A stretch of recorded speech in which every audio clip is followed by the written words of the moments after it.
తెచ్చామని కింద ఇచ్చేసాం అందరూ ఉండిపోతుంది.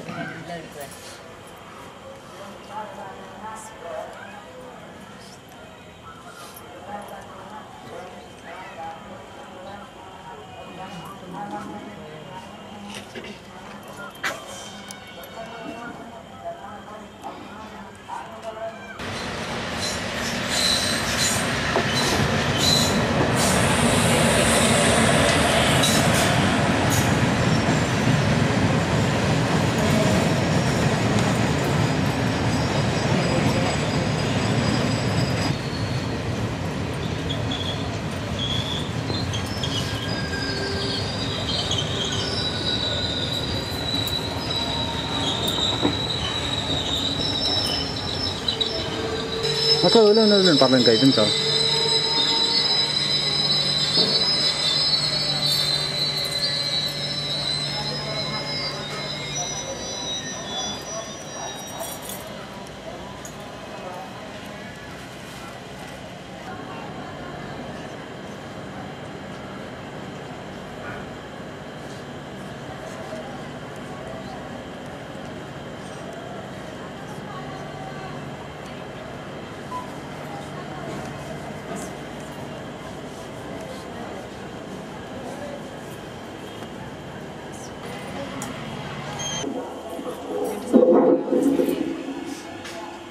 అండి అమ్మవారు యొక్క పూజ చేయడం మొదలుపెట్టిన కాడి నుంచి నిన్న సాయంత్రం 5:30కి కొంచెం బయటకు వచ్చిందండి అమ్మవారు. సరే ఏంటా అని చెప్పాను, కాస్త కెమెరా తీసుకొచ్చి ఫోటో తీసిన దగ్గర నుంచి అందరికీ ఒక్కొక్కరు చెప్తే ఆ వచ్చేసరికి ఇంకా ఎక్కువ అవుతుందండి అమ్మవారు.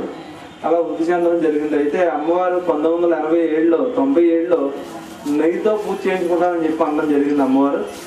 అలాగే నేను చేయడం కూడా ఇంతవరకు కుదరలేదు. అయితే ఈ సంవత్సరం ఎవరో రాక నేనే కూర్చొని అమ్మవారి కుంకుమ పూజ చేయడం మొదలుపెట్టానండి. అందుకని అమ్మవారికి తన సత్యాన్ని కూడా చూపించానని అమ్మవారు వచ్చిన తర్వాతే అప్పుడు మీద వాలి చెప్పిందమ్మ. చెప్పండి.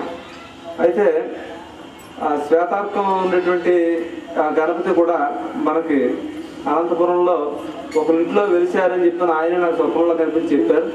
అక్కడి నుంచి అక్కడ వెళితే వాళ్ళు నా కోసం ఎదురు చూస్తున్నారండి చెట్టు ఇవ్వడానికి. ఏమంటే మీరు రాజమండ్రి నుంచి వచ్చారంటే అవునన్నాను. మీకు ఎవరు చెప్పాను, లేదు మాకు ఇలాగా స్వప్నంలో తెలిసిందంటే మీరు వస్తారని చెప్పారని చెప్పారంటే సరే అని చెప్పి తవ్వితే అందులో వినాయకుడు ఒక ఆకారం ఇవ్వండి చెట్టు అంతా చూస్తూ ఉన్నారు కదా, ఆ శ్వేతార్థం అలా తయారవడం జరిగింది. ఇకపోతే అమ్మవారు ఇవాళేమో ఒక పక్కనేమో పార్వతి అవతారం, ఒక పక్క గణపతి అవతారం మధ్యాహ్నం 2 గంటల నుంచి రావడం జరిగిందండి.